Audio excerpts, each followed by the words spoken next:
Hello friends, myself Durgesh Singh Chauhan, કિસ્વા career એકેડમીના YouTube channel પર આપ સૌનું હાર્દિક સ્વાગત છે. આજે આપણે જીપીએસસી ક્લાસ 1-2માં જે આવનારી એક્ઝામો જે છે એમાં મહત્ત્વના જે પ્રશ્નો છે એ પ્રશ્નોની આપણે ચર્ચા કરવાના છીએ. ઓકે, તો સ્ટાર્ટ કરીએ છીએ.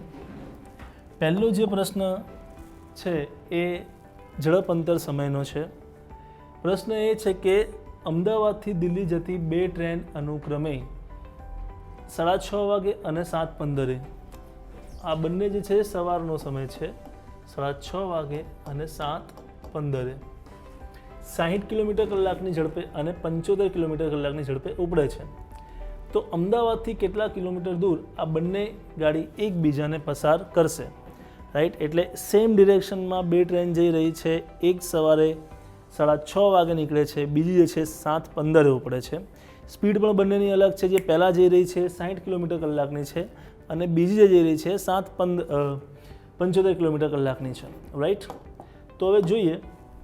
નિયમ એવું છે કે એક જ દિશામાં જો બે વસ્તુ ગતિ કરતી હોય, પછી બે ટ્રેન હોય કે બે કાર હોય કે એક કાર હોય કે એક જીપ હોય, રાઈટ, નિયમ બંને માટે સેમ લાગશે કે ભાઈ જે અંતર જે આપેલું હોય, અંતર જે આપ્યું હોય એ શું થાય? માઇનસ થાય. બે તમને અંતર આપ્યા હોય પરંતુ તમારે અહીં અંતર શોધવાની કંઈ જરૂર નથી. સોરી, અંતર તમને અહીં આખા ક્વેશ્ચનમાં આપ્યો જ નથી કેમ કે એ શોધવાનો છે. રાઈટ, અને પછી જે ઝડપ જે છે એ પણ શું થાય? માઇનસ થાય. અમદાવાદથી કેટલા કિલોમીટર દૂર એ શોધવાનું છે. એટલે અંતર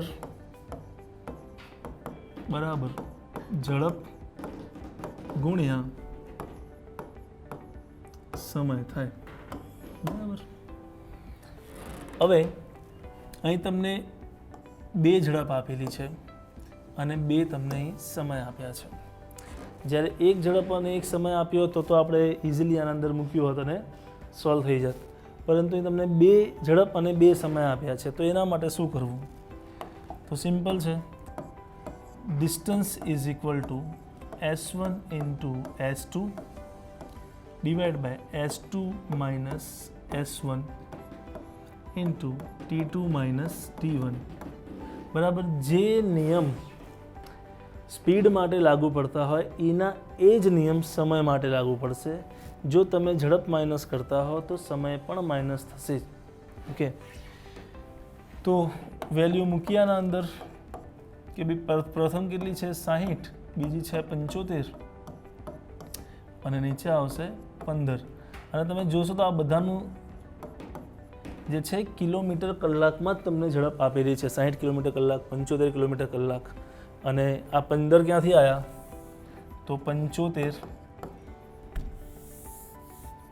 જો 60 કિલોમીટર કલાક ઇન્ટુ 75 કિલોમીટર કલાક ડિવાઈડ બાય 70 કિલોમીટર કલાક માઇનસ 60 કિલોમીટર કલાક ઇન્ટુ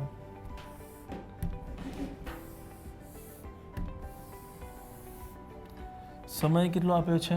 સમય આપ્યો છે 7:15 માઇનસ 6:30. બરાબર છે.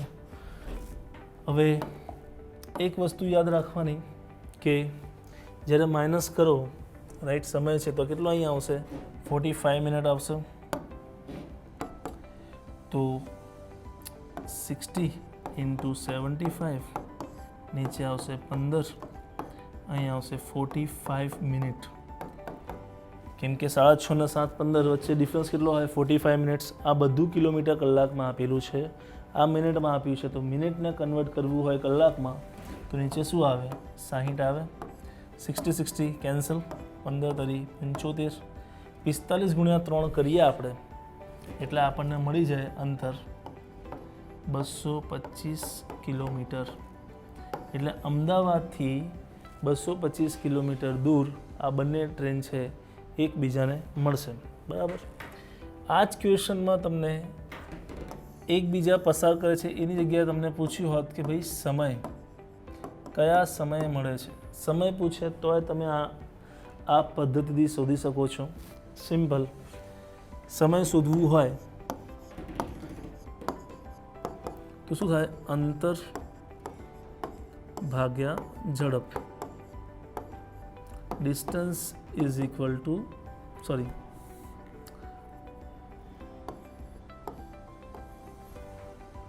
Time is equal to distance by speed. Right. સમય પૂછે તો સમયમાં પણ આપણે કહી શકીએ છીએ, કેમ કે આપણા પાસે અંતર રેડી છે 225 કિલોમીટર દૂર, તો 225 તો રેડી. ઝડપ કઈ લઈશું? કેમ કે ઝડપ બે આપી છે. પહેલી ઝડપ આપી છે 60 કિલોમીટર કલાક અને બીજી આપી છે 75. તો પહેલી જતી રહે છે, બીજી ટેક ઓવર કરે છે. તો બીજાની જે ઝડપ કેટલી છે? 75 કિલોમીટર છે. તો નીચે આવશે 75 કિલોમીટર કલાકની ઝડપ, અને આ જે છે કિલોમીટરમાં આપ્યું છે. તો આન્સર સીધી વાત છે, શામાં મળશે? કલાકમાં મળશે. તો 75 તરી જે છે એ શું થાય? 225. તો 3 કલાક પછી મળશે. તો 7:15 આ ટ્રેન ઉપડી હતી, તો 7:15 જો ટ્રેન ઉપડી છે તો 3 કલાક પછી મળશે. એટલે અહીં શું આવશે? 10:15 સવારે મળશે. એટલે આ ટાઈપના પ્રશ્નમાં તમને સમય પૂછે કે અંતર પૂછે, તમે આરામથી શોધી શકો છો. ઓકે. સો નેક્સ્ટ ક્વેશ્ચન પર હવે આપણે જઈ રહ્યા છે. બીજો જે પ્રશ્ન જે છે એ પ્રશ્ન છે ₹9,700 બે ભાગમાં વ્યાજે આપવામાં આવે છે. અહીં વ્યાજ ચક્રવૃદ્ધિ વ્યાજ છે કે સાદું વ્યાજ એ કંઈ ઉલ્લેખ કરવામાં આવેલ નથી. જો વ્યાજનો ઉલ્લેખ ના હોય તો એ સાદું વ્યાજ જ હોય. ઓકે. તો ભાઈ 9,700 છે એને બે ભાગમાં વેચવાનું છે.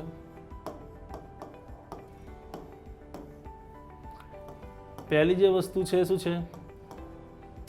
5 વર્ષ અને 8% લેખે, અને બીજું જે છે એ 9 વર્ષ ને 4% લેખે. બરાબર. ઓકે. તો આપણે આના રીતે લખી શકાય. ફર્સ્ટ જે છે એ 5 × 8% ડિવાઈડ બાય સેકન્ડ જે છે એ 9 × 4% ઇઝ ઇક્વલ ટુ કેટલો રેશિયો થાય છે? 3/7. આવું થઈ શકે છે. બરાબર છે. હવે આનું સિમ્પ્લિફિકેશન કરીએ, ટકાવારી કેન્સલ થઈ જાય. બરાબર. 4 × 2 = 8 થાય. બરાબર. તો first and second into 10 into 9 is equal to 3/7. તો આ સામે જાય, ફર્સ્ટનું શું આવે? 9 × 27 ને નીચે આવે 70. બરાબર. હવે આપણને કીધું છે બીજા ભાગની મુદ્દલ શોધવાની છે. હવે બીજા ભાગની મુદ્દલ કીધી છે તો આપણા પાસે રૂપિયા તો રેડી જ છે. કેટલા છે? 9,700 છે. 9,700 ગુણ્યા બીજા ભાગનું પ્રમાણ કેટલું છે? 70. અને કુલ પ્રમાણ કેટલું થાય? તો 70 + 27 કરી દઈએ એટલે થાય 97. તો 97 થાય. હવે સિમ્પલ 97 કેન્સલ એટલે કેટલા થયા? 7,000 રૂપિયા જે છે એ બીજા ભાગની રકમ છે, જે ઓપ્શન આપણો સી છે. બરાબર. એટલે ખૂબ જ સિમ્પલ છે. આમાં તમે ઓરલી પણ કરી શકો છો કે ભાઈ 5 × 40 9 ચોક 36 એનું તમે ઇન્વર્સ કરી દો તોય તમારો આન્સર આવી જાય છે. બરાબર. આ વેથી જવું હોય તોય કોઈ વાંધો નથી, અને ડાયરેક્ટ કરવું હોય તો ડાયરેક્ટ પણ થઈ શકે છે. રાઈટ. નેક્સ્ટ ક્વેશ્ચન પર જઈએ છીએ. નેક્સ્ટ ક્વેશ્ચન છે, જો ચોખાની કિંમતમાં 20% ઘટાડો થાય, એટલે ચોખાની જે કિંમત હતી રાઈટ એમાં 20% શું થાય છે? ઘટાડો થાય છે. આદિત્ય નામનો એક વ્યક્તિ છે જે 100 રૂપિયામાં 2 kg 2 કિલો ચોખા વધુ ખરીદી શકે છે. ચોખાની નવી કિંમત પ્રતિ કિલોગ્રામ કેટલી હશે? તો સિમ્પલ આ ટાઈપનો પ્રશ્ન પૂછાય તો 100 રૂપિયા ધારો કે વેલ્યુ હોય, એના આપણે 20% ઘટાડીએ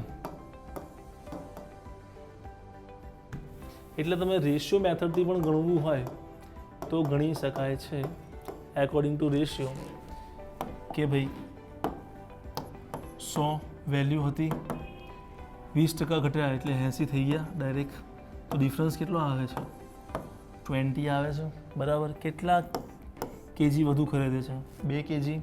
ડિફરન્સ જે આપણને આવી રહ્યો છે એના ભાગ્યા 2 kg જે વધારાનું ખરીદી રહ્યો છે, તો આથી તમને શું મળી જાય? ન્યૂ પ્રાઇસ મળે. કેટલી મળે? 10 રૂપીસ. જે આપણો ઓપ્શન જે છે એ શું છે? એ છે. એટલે આ સૌથી ઇઝી એપ્રોચ છે. ધારો કે રૂપિયા 100 છે, એ કંઈ કથા કરવાની જરૂર નથી. એકોર્ડિંગ ટુ રેશિયો જાઓ કે ભાઈ 100 વેલ્યુ છે, 100ના 20% ઘટ્યા એટલે 80 થયા. તો ડિફરન્સ કેટલો આવ્યો? 20 આવ્યો ડિફરન્સ. કેટલા વધુ ખરીદે છે? 2 kg વધુ ખરીદે છે, તો ડિવાઈડ બાય 2, તો ન્યૂ પ્રાઇસ કેટલી આવી ગઈ? 10 રૂપીસ પર kg.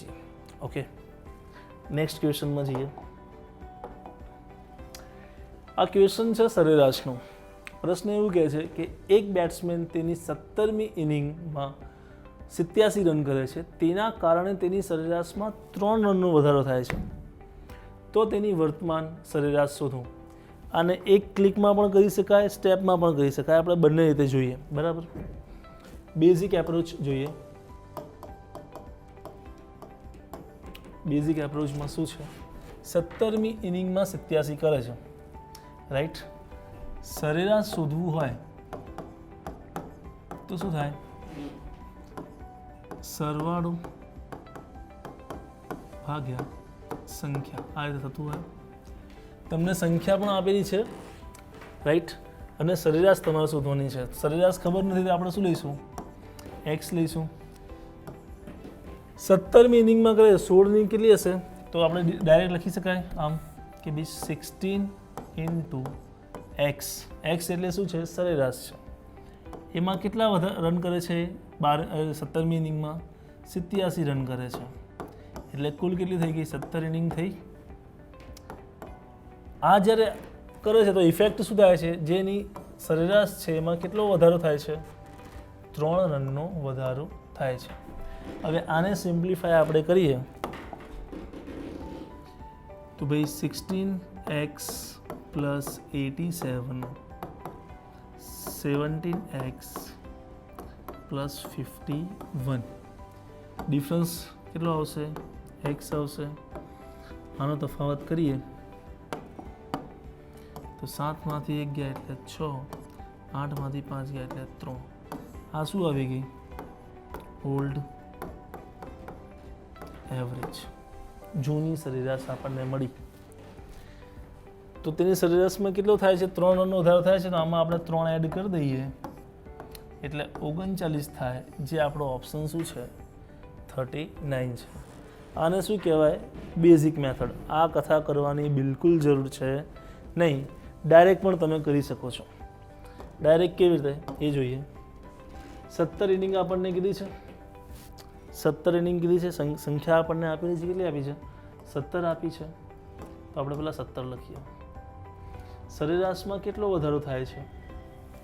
3નો વધારો થાય છે, તો ઇન્ટુ 3 કરી દઈએ તો 17 તરીકે કેટલા થયા?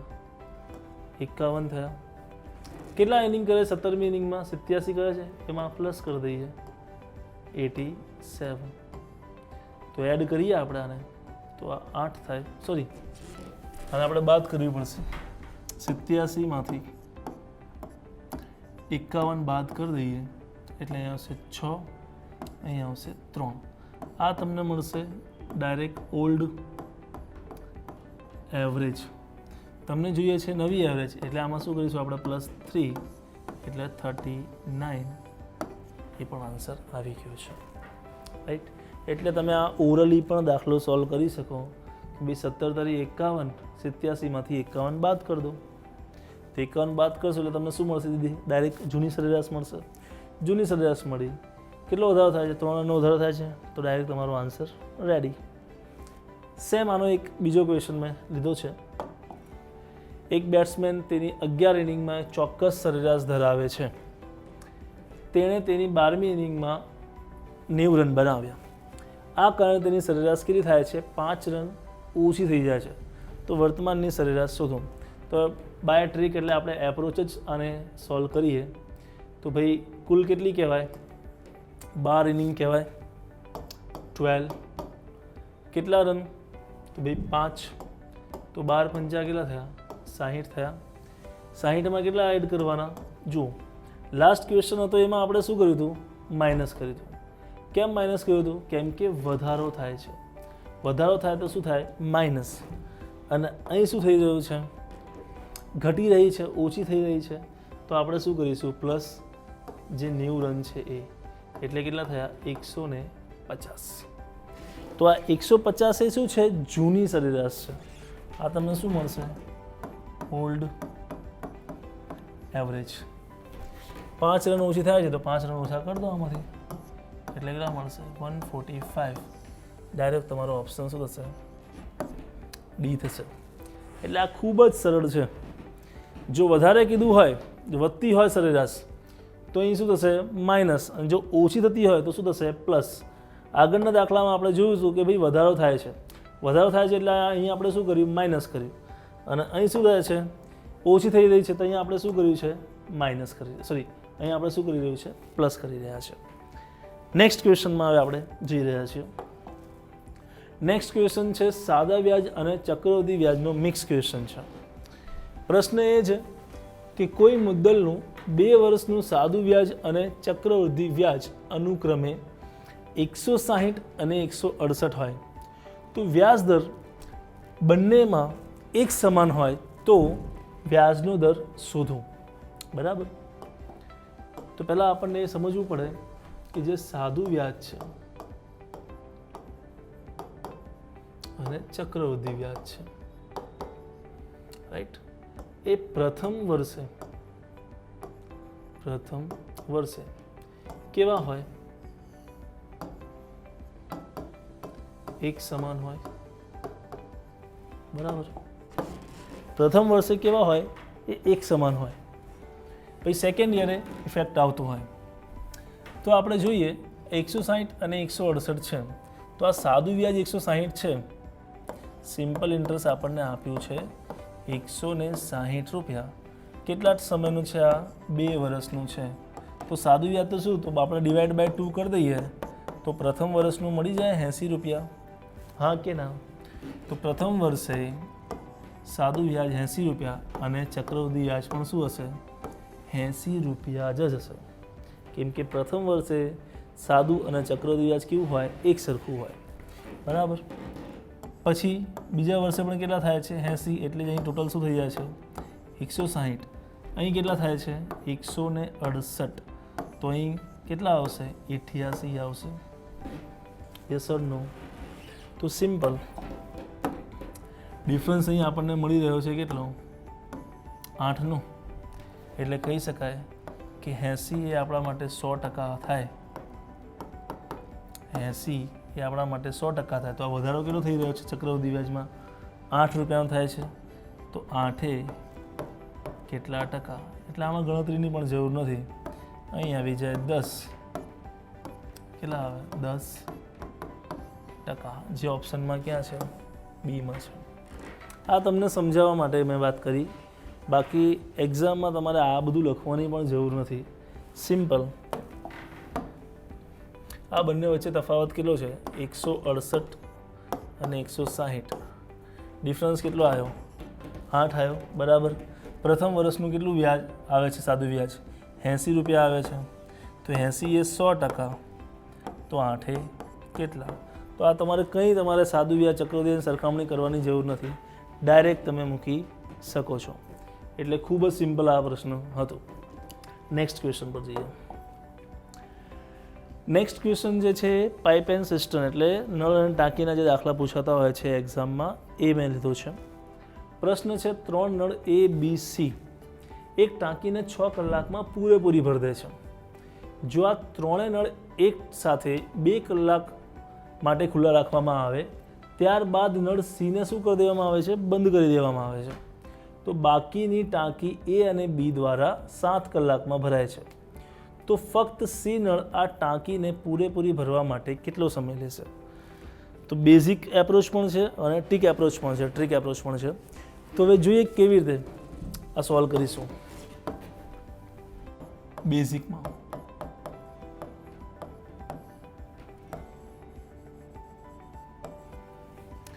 6 કલાકમાં ભરે છે. 6 કલાક કોણ ભરે છે? એ પ્લસ બી પ્લસ સી. બરાબર છે. આ કલાકમાંથી જો હું કામમાં કન્વર્ટ કરું તો આ વ્યસ્ત સંબંધ થઈ જશે. તો આનો વ્યસ્ત સંબંધ શું થાય? 1/6 થાય. કામમાં કન્વર્ટ કર્યું. આ ફ્રેક્શન બેઝડ ઓન મેથડ છે કે ભાઈ જે અપૂર્ણાંક સંખ્યામાં જે દાખલા ગણતા હોય છે એના માટે મેં બતાવી રહ્યો છું. પછી આપણે ટ્રીકની પણ વાત કરીશું. બરાબર. 1/6 છે. આટલું કામ ટોટલ છે. એકચ્યુઅલી ત્રણેય એક સાથે 2 કલાક માટે ખુલ્લા રાખવામાં આવે તો ઇન્ટુ આપણે શું કરીશું? 2 કલાક માટે ખુલ્લા રાખવાની વાત છે તો ઇન્ટુ 2 કરી દઈએ આપણે. તો 2/6 એટલે 1/3 થાય. 2 કલાક માટે ખુલ્લું રાખ્યું છે. રાઈટ. તો કુલ કામ જે છે ફ્રેક્શનના અંદર, કુલ કામ કેટલું હોય? હંમેશા ફ્રેક્શનમાં 1 હોય. રાઈટ. આમાંથી આપણે 1/3 માઇનસ કરીશું. કેમ? કેમ કે આ જે 1/3 છે કોણે કર્યું છે? એ પ્લસ બી પ્લસ સી દ્વારા કરેલ કામ છે. તો બાકીનું કામ આપણને મળે 3 × 3, 3માંથી 1 ગયા એટલે શું હોય? 2/3. આ શું છે? બાકીનું કામ છે. બરાબર. આ બાકીનું કામ કેટલા ટાઈમમાં થાય છે? 7 કલાકમાં ભરાય છે. રાઈટ. તો 7 કલાકમાં કોણ કરે છે? એ અને બી કરે છે. તો 2/3 ઇન્ટુ 7 કલાકને કામમાં લખવું હોય તો શું થાય? 1/7. તો 2/21 થાય. એ બી જે છે એ 2/21માં કરી શકે છે. ઓકે. તો આપણે શું શોધવાનું છે કે ફક્ત જો સી નળને જ ખોલવામાં આવે તો ટાંકી કેટલા સમયમાં ભરાશે? તો સીનું કામ શોધવા માટે આપણે શું કરવું પડે? એ પ્લસ બી પ્લસ સી માંથી એ પ્લસ બી શું કરવું પડે?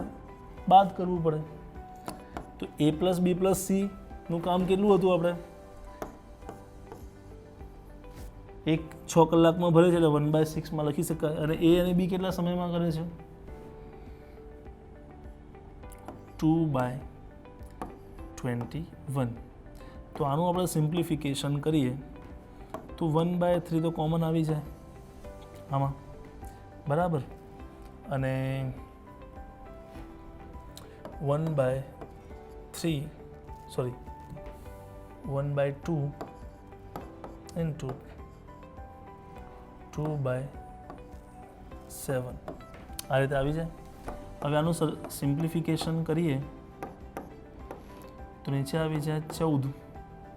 ઉપર આવે અહીં 7 વડે ગુણાકાર કરીએ, અહીં 2 વડે ગુણાકાર કરીએ તો 7 × 7 અને 2 × 4 એટલે સિમ્પ્લિફિકેશન એવું થાય 1/3 ગુણ્યા 3/14. 3 કેન્સલ થાય એટલે 1/14. આ શું આવ્યું? કામમાં આવ્યું. કલાકમાં કન્વર્ટ કરવા માટે આનું વ્યસ્ત સંબંધ કરીએ એટલે શું થાય? 14 કલાકમાં ટાંકી જે છે ભરાશે. જ્યારે ફક્ત કોને ખોલવામાં આવે? સી નળને. આ જ ક્વેશ્ચનને જો આપણે ટ્રીક એપ્રોચથી સોલ્વ કરવું હોય તો કેવી રીતે કરીશું એ જોઈએ હવે આપણે.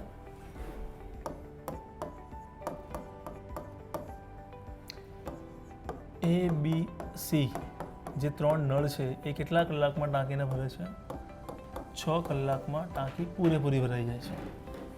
રાઈટ. જો આ 3 નળને એક સાથે 2 કલાક ખોલવામાં આવે તો 2 કલાક સુધી તો આ કામ કરશે. તો રહ્યું શું? 4 કલાક. બરાબર. પરંતુ અહીં જે સી જે છે એ નળને શું કરી દેવામાં આવે છે? બંધ કરી દેવામાં આવે છે. તો રહ્યા શું? 2 નળ એ અને બી. એને કેટલો સમય લાગે છે? 7 કલાકનો સમય લાગે છે. એટલે આપણે કહી શકીએ સી જે છે એ શું થાય છે 4 અને એ અને બીને કેટલો સમય લાગે છે 3 કલાક વધારે સમય લાગે છે. એટલે કહી શકાય a plus B by C કરી દઈએ આપણે તો નીચે 3 આવે અને ઉપર શું આવે 4. એટલે ઇન્વર્સ થઈ જાય. સી નીચે જતા રહ્યા, 3 નીચે આવી ગયા તો 4/3 થઈ જાય. તો આપણે જે કાર્યક્ષમતા આધારિત આપણે જે દાખલા ગણતા હતા મેં આગળના વિડીયોઝમાં વાત કરેલી છે કે એફિશિયન્સીથી કરવું હોય તો a plus B plus C ને કેટલા કલાક લાગે છે ભાઈ 6 કલાક લાગે છે, રાઈટ. તો એની કાર્યક્ષમતા કેટલી છે આપણા પાસે a પ્લસ બીની 4 અને સીની કાર્યક્ષમતા 3 છે તો ટોટલ 7 થઈ જાય. તો 6 + 42. આ 42 શું આવી ગયું ટોટલ વર્ક. હવે સીની કાર્યક્ષમતા આપણા પાસે રેડી છે, કેટલી છે 3 છે. તો જો તમારે દિવસો શોધવા હોય અથવા કલાકો શોધવા હોય તો વર્ક ડિવાઈડ બાય એફિશિયન્સી થાય. તો વર્ક કેટલું છે આપણા પાસે 42 કામ છે, એફિશિયન્સી કેટલી છે 3 છે. તો 14 × 42 એટલે કેટલા કલાકમાં 14 કલાકમાં ટાંકી પૂરેપૂરી ભરાય, રાઈટ. એટલે આ સૌથી ઇઝી એપ્રોચ છે કાર્યક્ષમતા આધારિત, રાઈટ. અને પહેલાં આપણે જે જોયું એ કેવું હતું ફ્રેક્શન વેલ્યુઝમાં હતું, રાઈટ. એટલે આનાથી દાખલો ખૂબ જ સરળ થઈ જતો હોય છે અને એમાં શું થઈ જાય છે એમાં સ્ટેપ વધારે થઈ જતા હોય છે, રાઈટ. નેક્સ્ટ ક્વેશ્ચન પર જઈએ હવે આપણે. નેક્સ્ટ ક્વેશ્ચન જે છે લસા અને ગુસા ને સમન્વયનો પ્રશ્ન છે. એવું છે કે બે સંખ્યાનો લસા અને ગુસા અનુક્રમે 495 અને 5 થાય છે. જો તેમનો સરવાળો 100 થાય તો તેમની વચ્ચે તફાવત શોધો. બરાબર છે. આ દાખલો જો તમારે એક્સ એઝ્યુમ કરીને કરવું હોય તો બહુ લાંબુ થઈ જાય, તો એ કથા આપણે કરવાની જરૂર નથી. આપણે સિમ્પલ ટ્રીક એપ્રોચથી જ વાત કરીશું. તો સ્ટાર્ટ કરીએ. તો પહેલાં આનું ફંડામેન્ટલ સમજી લઈએ કે જ્યારે એક એક્ઝામ્પલ લઈએ 72 અને 90નો આપણે એચસીએફ શોધવું હોય. એચસીએફનો દાખલા એચસીએફનો જે મારો વિડીયો હતો એમાં મેં આની વાત કરી હતી કે એચસીએફ શોધવું હોય તો શું કરવાનું, તફાવત લઈ લેવાનું. તો આનો તફાવત શું આવે છે 18 આવે છે. 18 એટલે 18 ચોક 72, 18 × 5 90. તો આ તમારું શું થઈ જાય એચસીએફ થઈ જાય. આનાથી એક રૂલ બને છે કે એચસીએફ અને આ જે તમને 1 અને 2 નંબર જે મળે છે એટલે આ તમે પ્રમાણ પણ કહી શકો છો, આ પ્રમાણ છે, રાઈટ. અથવા એને તમે એવું પણ કહી શકો સહ અવિભાજ્ય સંખ્યા, રાઈટ. કો પ્રાઇમ નંબર્સ પણ કહેવાય આને. તો આ તમને ડાયરેક્ટ શું મળી શકે છે એલસીએમ. એલસીએમ શોધવા માટે આ સૌથી ઇઝી પદ્ધતિ છે, બરાબર. HCF × 1 × 2 = LCM. જો મારે આ 72 અને 90નો લસા શોધવું હોય તો એચસીએફ મારો કેટલો છે 18 છે. 4 × 5 = એલસીએમ આવી જાય. તો જુઓ 18 × 20 બરાબર 360 એ શું થઈ જાય એલસીએમ થઈ જાય. એટલે અહીંથી તમે એક ફોર્મ્યુલા અથવા તમે એક રૂલ તમે સમજ્યા કે HCF first into second ratio = LCM થાય. આ એક રૂલ છે, રાઈટ. તો હવે આ રૂલ પ્રમાણે જ આ દાખલો એક ક્લિકમાં સોલ્વ થાય. કેવી રીતે જુઓ, HCF first into second = LCM. HCF આપણને કેટલું આપ્યું છે 5 આપ્યું છે. ફર્સ્ટ અને 2 એ આપણને ખબર નથી, બરાબર. આ પ્રમાણ આવશે, ફર્સ્ટ એન્ડ સેકન્ડનો રેશિયો આવશે. એલસીએમ કેટલું આપ્યું છે 495. તો first into second 495 divide by 5, 5થી કેન્સલ કરીએ તો 5 × 9 = 45, 5 × 9 = 45. એટલે તમને સંખ્યા એક મળી રહી છે 99, જેનો સરવાળો શું થવો જોઈએ 100. તો એવી બે આપણે અહીં સંખ્યા મૂકીએ કે જેનો સરવાળો શું થાય 100 થયો છે. પણ અહીં શું મળશે તમને રેશિયો મળશે, બરાબર. તો 11 9 શું થાય? 99 થાય કે ના થાય? યસ ઓર નો? હવે આ જે તમે દેખાય છે કે આ HCFને હું આના સાથે ગુણાકાર કરું, 18 ચોક 72 સંખ્યા મળે છે, 18 પંચા 90 સંખ્યા મળે છે. એવી જ રીતે સેમ ટુ સેમ એવી રીતે આ 11 ગુણ્યા 9 જે આપણને પ્રમાણ મળ્યું છે, આપણા પાસે HCF રેડી જ છે પહેલાંથી, તો 5 મૂકીએ તો 11 પંચા કેટલા થાય? 55 થાય. 5 9 કેટલા થાય? 45 થાય. એટલે આપણને તે સંખ્યા પણ મળી ગઈ અને એનો જે તફાવત છે એ તફાવત કેટલો આવ્યો? 10. અને 10 ક્યાં છે આપણા ઓપ્શનમાં? ઓપ્શન એમાં છે. એટલે આ સૌથી ઇઝી એપ્રોચ છે, રાઈટ. ઘણા કે સાહેબ આપણે 33 તરી ના લઈ શકીએ, 33 તરી 99, તો એ શું થઈ જશે? જ્યારે તમે 5 સાથે મલ્ટિપ્લિકેશન કરશો, 33 પંચા કરશો એટલે શું થશે? 100થી સરવાળો વધી જશે. જો અહીં 55 પ્લસ 45 કરશો તો 100 જ આવતા હશે, રાઈટ. એટલે આ સૌથી ઇઝી એપ્રોચ છે. પહેલાં મેં બેઝિકની વાત કરી કે ભાઈ બેઝિક શું હતું અને એના રીતે આ કેવી રીતે આ ફોર્મ્યુલા ક્રિએટ થાય છે અને એ આપણે કેવી રીતે ઉપયોગ કરીએ છીએ, રાઈટ. નેક્સ્ટ ક્વેશ્ચન પર જઈએ. નેક્સ્ટ ક્વેશ્ચન છે એ ઇલેક્શન બેઝડ ઓન છે, બરાબર. આ પ્રશ્ન એક્ઝામમાં પૂછાયો પણ છે ઘણી, એટલે આપણે સ્ટાર્ટ કરીએ. એક ચૂંટણીમાં 2 ઉમેદવાર છે, રાઈટ. પછી કીધું છે આ ચૂંટણીમાં 75% લોકો મતદાન કરે છે, કુલ મતદાનના 2% મત અમાન્ય જાહેર કરવામાં આવે છે. જો વિજેતા ઉમેદવારને 9261 લોકો મત આપે છે કે જે માન્ય મતના 75% થાય છે, તો આ ચૂંટણીમાં કુલ મતદાર યાદીમાં કેટલા નામ હશે?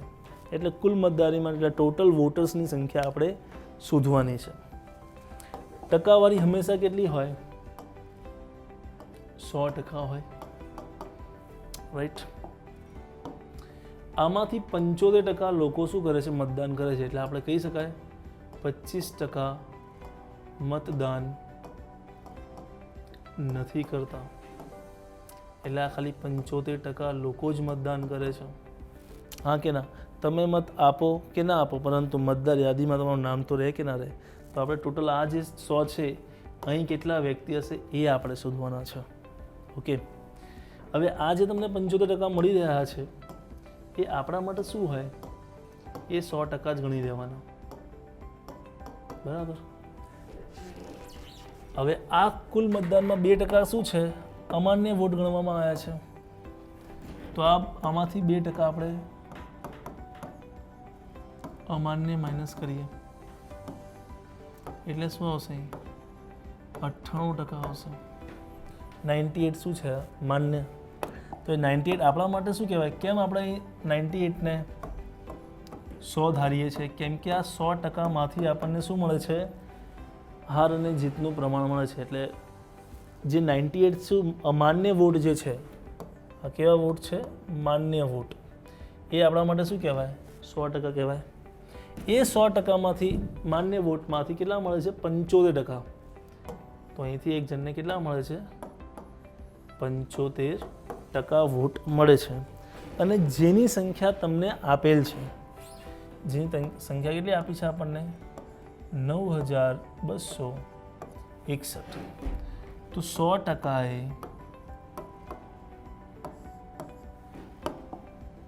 કેટલા? એટલે એ વસ્તુ મળશે. આ જે મળશે શું મળશે? માન્ય વોટ મળશે. તો માન્ય વોટ એ કેટલાના બરાબર છે? 98%ના બરાબર છે. 98. તો 100% એ શું મળશે? બી. તો બી શું છે? કેટલા ટકા લોકો વોટ આપે છે? તો આ બી જે છે કોના ઇક્વલ ટુ કહેવાય? 75ના 75%. તો 100% એ તમને શું મળે? ફાઇનલ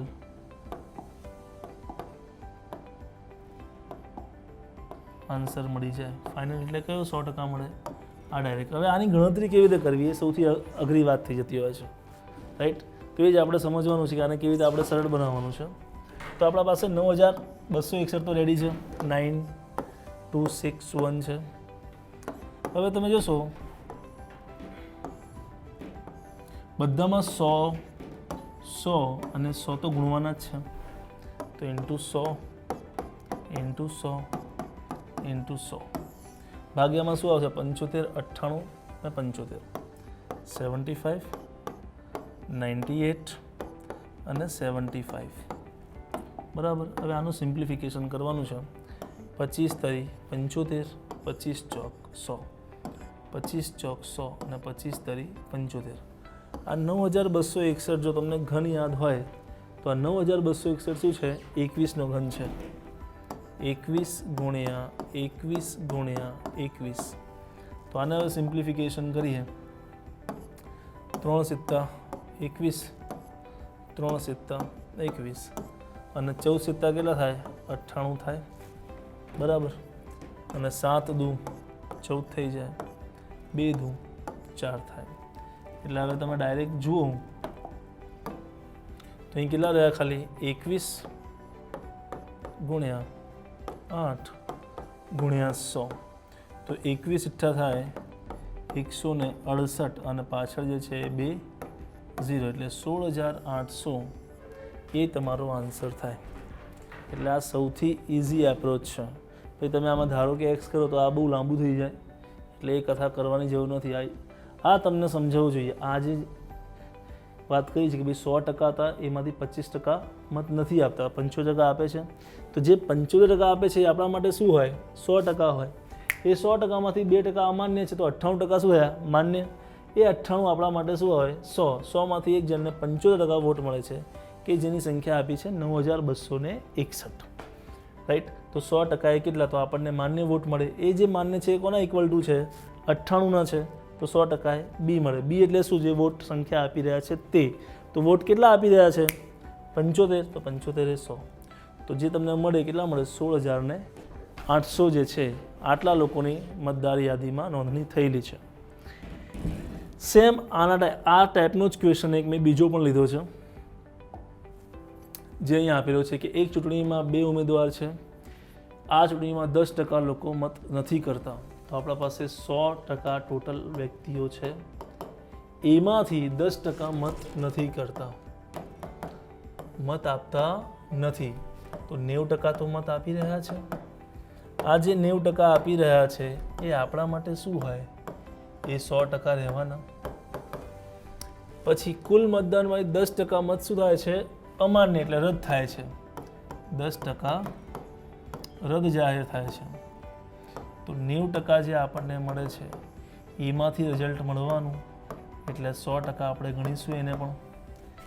તો એમાંથી માન્ય વોટમાંથી કેટલા મળે છે? એક જણને 54% વોટ મળે છે. તો એકને 54 મળે તો બીજાને કેટલા મળે?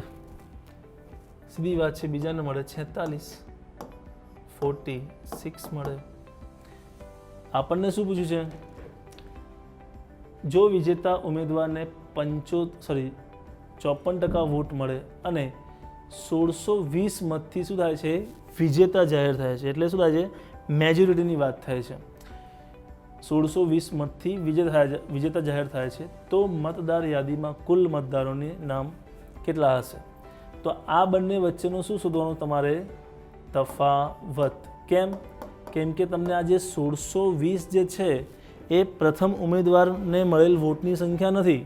1620 શું છે?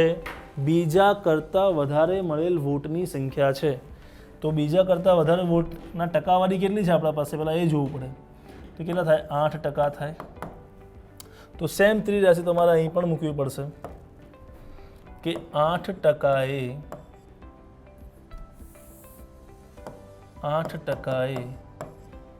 1620. તો 100% એ તમને એ વસ્તુ મળે. એ એટલે શું? આ વસ્તુ મળે. એ કોના ઇક્વલ ટુ છે? 90%ના છે. તો આપણે કહી શકાય કે એ જે છે એ શું છે? 90%ના ઇક્વલ ટુ છે. તો 100% એ તમને શું મળે? બી વસ્તુ મળે. આ બી કોના ઇક્વલ ટુ છે? એ પણ 90% છે, તો લખી શકાય અગેન 90% એ 100% તમને શું મળશે? ટોટલ વોટર્સ, બરાબર છે, ટોટલ વોટર્સ મળશે. તો આમાં તમે જુઓ 1620 સાથે શું થઈ રહ્યા છે? 100નું ગુણાકાર થઈ ગયું છે, તો 1620 ગુણ્યા 100, 100 અને 100, નીચે કેટલા આવશે? 8, 90, 90, તો 8, 90, 90. આ ટકાવારી છે, તો ટકાવારી તમે લખો કે ના લખો, કેમ કે સામે શું થઈ જશે? કેન્સલ થઈ જશે, બરાબર. તો હવે જુઓ 1 0 1 0 એટલે અહીંથી 100 કેન્સલ થઈ ગયા. તમે 9થી અહીંથી આને કેન્સલ કરો તો આપણને, જો તમને ઘડિયાળ ખ્યાલ હોય તો આપણે ડેફિનેટલી કહી શકાય 9થી કેવી રીતે જાય? 18 9 એટલે કેટલા આવી ગયા? 180 આવી ગયા. અહીંથી કેન્સલ કરીએ એટલે કેટલા આવી જાય? 20 આવી જાય, કેમ કે 9 દુ 18 થાય, બરાબર.